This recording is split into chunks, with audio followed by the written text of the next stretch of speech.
NSUI कार्यकर्ता द्वारा college छात्रों को प्रमोट करने वे यूजीसी की गाइडलाइन का विरोध किया। आज अजमेर में छात्र संघ एनएसयूआई ने एमडीएस यूनिवर्सिटी के बाहर नारेबाजी करते हुए प्रदर्शन किया।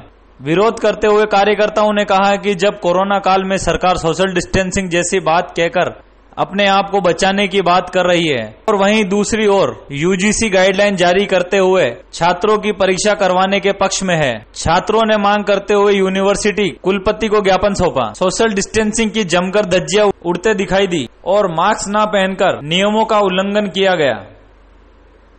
किस तरह की मांग को लेकर आज? देखो, पूरे देश के अंदर एनएसयूआई की एक ही मांग है कि छात्र वर्ग को लेकर अगर पूरे देश के अंदर एक ही एक ऐसी विचारधारा है जिसने इस महामारी के दौरान छात्र वर्ग की जो आवाज़ उठाई, छात्र वर्ग की कोई भी समस्या आई तो उसको लेकर उसके साथ खड़े रहे।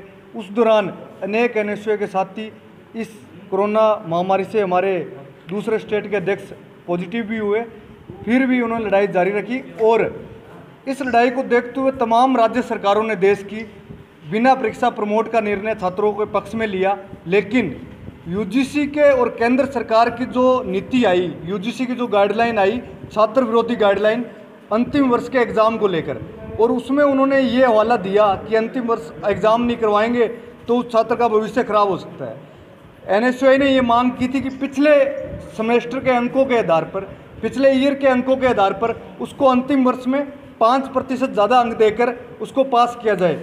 तो इस मांग को लेकर जो छात्र की जायज़ मांग थी, उसके साथ छात्र विरोधी गाइडलाइन केंद्र सरकार ने निकाली है, उसके खिलाफ हमारा अभियान लगातार जारी है।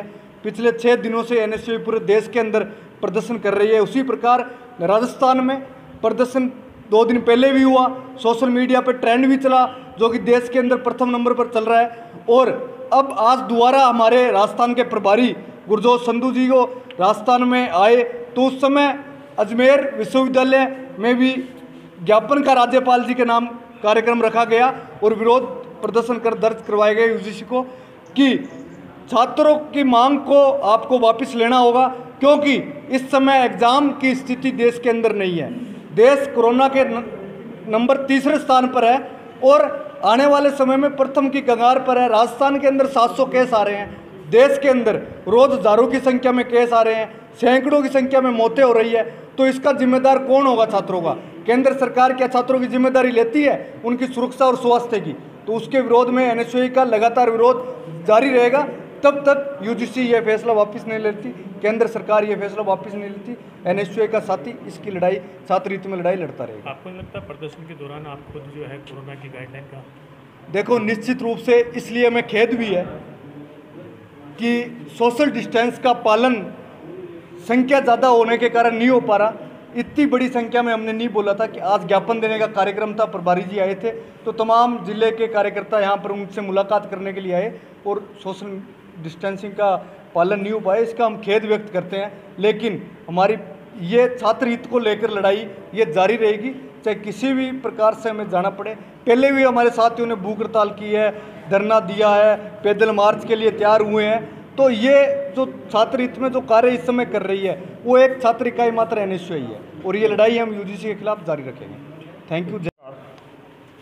हमारी जो लड़ाई है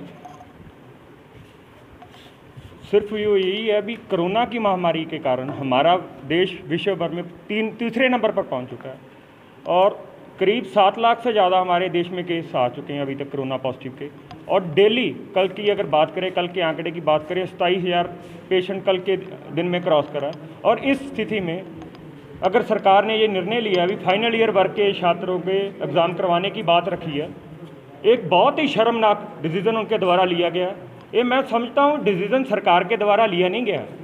जो हमारी मांगे थी, जिस राज्य में हमारी सरकार थी, चाहे वो पंजाब हो, मैं पंजाब से बिलोंग करता हूँ, उधर भी एग्ज़ाम को स्टूडेंट्स को प्रमोट करने की बात रखी गई, सरकार के द्वारा निर्णय लिया गया। राजस्थान सरकार में भी अशोक गहलोत जी द्वारा, पायलट साहब द्वारा, एजुकेशन मिनिस्टर द्वारा ये फैसला लिया गया छात्रों को प्रमोट करने का।